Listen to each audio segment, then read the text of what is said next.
E aí galera, Verano aqui de novo. E nesse vídeo eu vou conversar com vocês um pouco sobre a relação do Brasil com o pensamento liberal. A relação do Brasil com o pensamento liberal é muito interessante, porque a formação do Brasil independente, lá em 1822, né, que é a data de independência, ela está no meio daquele cenário que a gente chama de Era das Revoluções. Então, a gente pode, na verdade, enquadrar, né, pegar o Brasil e botar nesse meio de grandes revoluções liberais para ver, né, em que âmbito, né, em que escopo o Brasil está das revoluções liberais. O que eu quero dizer com isso? Se a independência do Brasil ela é um movimento que está mais para um liberalismo extremado, um liberalismo jacobino lá da Revolução Francesa, ou se a independência do Brasil está para um fenômeno mais reacionário, um fenômeno lá da Santa Aliança, dos países que defendiam uma monarquia absoluta. No primeiro momento, a gente pode pegar, né, a estrutura política do Império do Brasil, já falei, né, Império, e usar isso como uma dica para nos aproximar da compreensão, né, de onde o Brasil está, isso aí, se é mais liberal ou está no modelo mais absolutista, modelo que defende a concentração, né, do poder com muita força nas mãos do rei. Poder que é importante lembrar, com a união do clero, ou seja, da religião, com a própria estrutura da nobreza, né, a estrutura do Estado, a estrutura das armas, né, do belatório, como você quiser chamar, uma classe que é originariamente de nobres da guerra, né, de senhores feudais que vão à guerra, e que a gente conhece aquele movimento de concentração de poderes, nas mãos dos reis, lá no fim da Idade Média, e que, né, no fim da história, isso se consolidou nesse fenômeno político que a gente chama de absolutismo, né, que vão ter pensadores próprios, né, vão ter figuras próprias, como Luís XIV, né, que é um símbolo desse absolutismo, e que vai ser um modelo político super, né, difundido, né, um movimento político bastante presente em toda a Europa, e da Europa lá no Oriental até a Europa Ocidental. O modelo absolutista é um modelo que ele está ali junto com esse modelo de desfeudalização, de declínio, né, das estruturas político-econômicas da Idade Média. Então, do mesmo modo que a estrutura política, econômica e social da Idade Média ela entra em decadência, no momento posterior também entra em decadência esse modelo moderno, esse modelo de concentração de poderes, é um movimento que, se pegar lá Thomas Hobbes, o Leviatã, você vai encontrar ali uma base de pensamento que justifica, né, a união dentro do Estado da nobreza com o clero. Não só é importante, Hobbes percebe a concentração lá do poder, das armas nas mãos dos reis, mas também é importante que esse Estado tenha uma conexão com a religião, porque o Hobbes já lá no Leviatã percebe, por exemplo, que a religião é uma forma de poder, né, e esse poder não pode estar longe das mãos do Estado para aquela ordem bem hierárquicazinha que o Hobbes gosta, ela funcione. As revoluções liberais, disso que eu falei, né, Era das Revoluções, que é uma clara citação lá ao historiador britânico, né, o Eric Hobsbawm, você vai encontrar ali justamente, né, esse momento histórico que ele percebe que os liberais, né, influenciados por um pensamento iluminista de base liberal, ou seja, uma literatura que visava defender, certo, a liberdade de direitos, né, que todos os indivíduos têm os mesmos direitos, tem bases comuns do pensamento liberal, né? Igualdade de direitos, liberdade econômica, ou seja, todo mundo pode empreender. Ah, eu quero empreender hoje. Numa ordem anteriormente vigente, né, ou seja, numa ordem absolutista, você não tem essa liberdade. É legal a gente pensar assim, porque são coisas às vezes distantes da nossa realidade. Né, que no absolutismo pode rolar, por exemplo, da guarda real meter a bicuda na porta da sua casa, entrar, aprender, né? Por exemplo, não paguei meu imposto hoje. Se, por exemplo, se você está devendo algum imposto, né? Está devendo IPVA, está devendo IPTU, né? O teu carro está licenciado, né? Pagou o DPVAT, né? Nesse momento histórico, se você não pagou essa conta, podiam te cobrar o quê? Na marra. Né? Se você é acusado de um crime, podiam te cobrar o quê? Na marra, né? Mete a bicuda na porta, entra, resolve o problema, né? Vamos poucas ideias, né? A diferença do absolutismo é que o absolutismo, de fato, é como se diz, poucas ideias. Né? A imposição por meio da força, ela vem anteriormente à imposição por meio das ideias e da razão. Por isso que o século das luzes, o século XVIII, ele é muito importante, né, e cria essa dicotomia, né, o iluminismo da luz contra as trevas, né, o obscurantismo lá do regime, né, absolutista.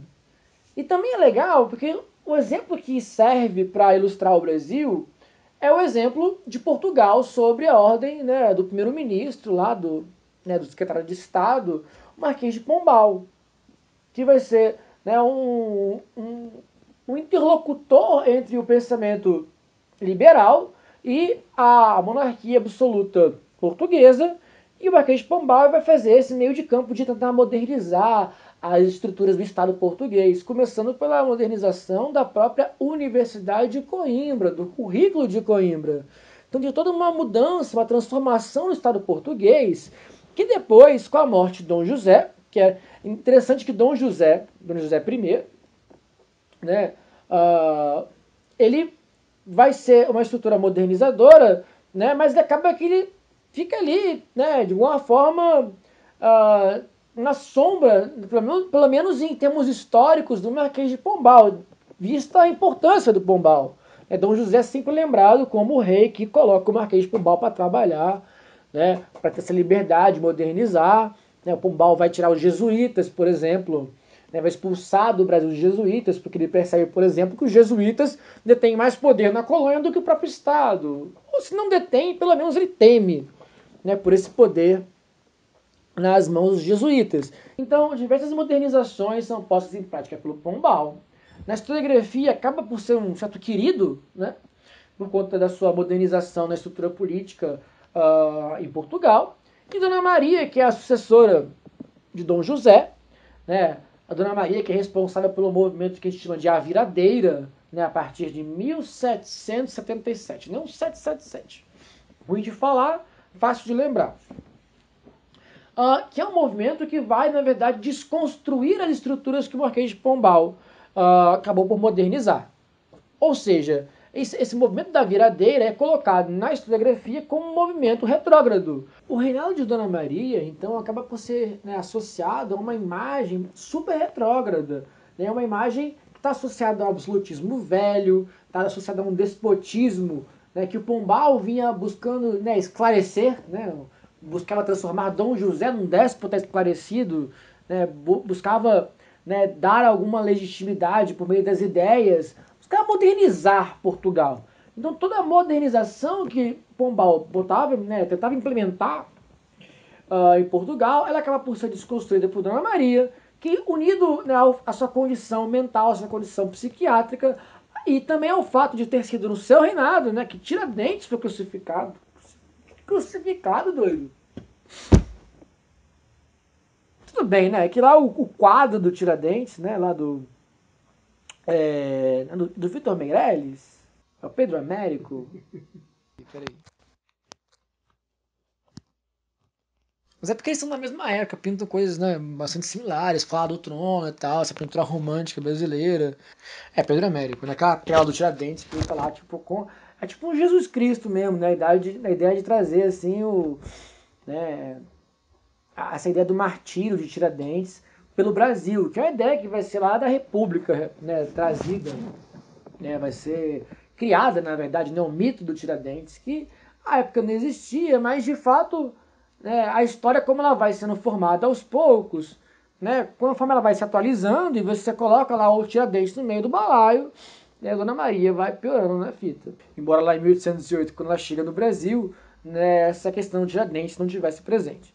Pois bem, Dona Maria está lá, né, entra na história com uma imagem muito ruim, assim como seu neto, Dom Miguel, vai entrar para a história do Brasil com uma imagem muito ruim. E tem uma coisa que conecta os dois, que é o quê? O seu absolutismo. Dom Miguel, quando é colocado lado a lado com Dom Pedro I, né, ou mesmo Pedro IV em Portugal, que em dois momentos eles são colocados lado a lado, aqui numa vida pessoal, uma vida de corte, em Portugal já numa disputa política, em meio a uma guerra civil. Em ambos os momentos, Dom Miguel está associado a esse absolutismo português e Dom Pedro sempre é colocado como alguém mais, né, afeito às ideias, liberais, aos avanços, né, ao progresso, ainda que, né, na própria história do Brasil exista muita crítica, né, a Dom Pedro I, sendo colocado ele como, né, um indivíduo que progressivamente foi se tornando cada vez mais autoritário e levando o Brasil rumo a algo que se assemelhou a um absolutismo já no final do seu reinado. Então, legal. A gente chegou aqui, né, na figura central aí para compreender a independência do Brasil, que é Dom Pedro I, e talvez, né, observando a figura de Dom Pedro, a gente consiga chegar ali a uma compreensão mais apurada sobre a relação do Brasil com o liberalismo, porque quando Dom Pedro é escolhido para ser imperador, porque é importante, né, ele foi escolhido, era príncipe regente de Portugal. Porém, ao longo do movimento de independência, fato é que outras opções foram aventadas. Né? Havia republicanismo no Brasil, né? Havia, ainda que com menos força, e havia defensores de formatos políticos que, ora defendiam, né? Alguns deles defendiam uma maior concentração de poderes nas mãos da corte e do imperador, ou seja, algo mais próximo ao absolutismo, e havia outros que defendiam um modelo político mais descentralizado, no qual, né, as províncias teriam mais poder em relação àqueles que defendiam um modelo mais centralizado. E na real, que você pode pegar isso aí e até o fim do Estado Novo, lá no Getúlio Vargas, lá em 1945, você pode colocar isso como uma variável quase que onipresente na história política do Brasil. É a disputa entre aqueles que defendem um modelo mais concentrado de poderes e aqueles que defendem um modelo mais desconcentrado de poderes. Né? Não nos poderes constituintes, né, mas nos diversos poderes que compõem o Estado, seja o braço armado, seja a arrecadação de impostos. É um debate que até hoje, né, e hoje volta com muita força, né, sobre, né, quem deveria ser o sujeito privilegiado, né, sobre quem seria o sujeito detentor do maior poder do Estado, se são as unidades componentes da federação ou a própria União. Né? E aí, no caso do Brasil, até o município entra na jogada. O Império é diferente. O Império é diferente, você vai observar na Constituição algumas coisas interessantes. O primeiro fato é que a Constituição do Império, ela proibia claramente, né, ela era bem enfática na antifederalização, ou seja, o modelo federal para o Brasil era um modelo, né, totalmente proibido. O que é atualmente cláusula pétrea, a federação, à época do Império não existia. Então a gente pode enquadrar o Brasil como o Brasil Império, né, como um Estado unitário, que só vai se repetir no Estado Novo, em 37, com o Vargas. Olha que interessante. Muito embora seja um Estado unitário, o que sim permite que a gente consiga avaliá-lo como mais ou menos liberal, mas não uma variável o suficiente, né? Juntamente à questão do Estado unitário, você tem uma defesa intransigente da propriedade, que é um dos valores defendidos na Revolução Francesa. Lembra que eu falei, né, que anteriormente o Estado podia chegar com as suas tropas, né, com a sua força policial e meter o pé na porta da sua casa e cobrar dívida?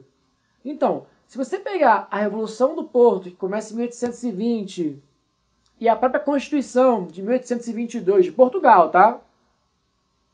Que tem toda uma conexão, né, em termos de base de pensamento. Claro que a Revolução é adaptada, mas a Constituição de Cádiz, de 1812, naquele momento que Napoleão Bonaparte conquista, né, e entrega a José Bonaparte, né, entrega à família Bonaparte o reino da Espanha, você tem naquele momento a modernização, né, política da Espanha a partir dessa estrutura, né, dessa Constituição de Cádiz, lá de 1812, e que em 22, quando a Constituição portuguesa for redigida e que vai ser imposta a Dom João, né, que é quando Dom João sai do Brasil, volta para Portugal, deixa aqui no Brasil Dom Pedro como regente e vai lá se submeter a essa carta constitucional.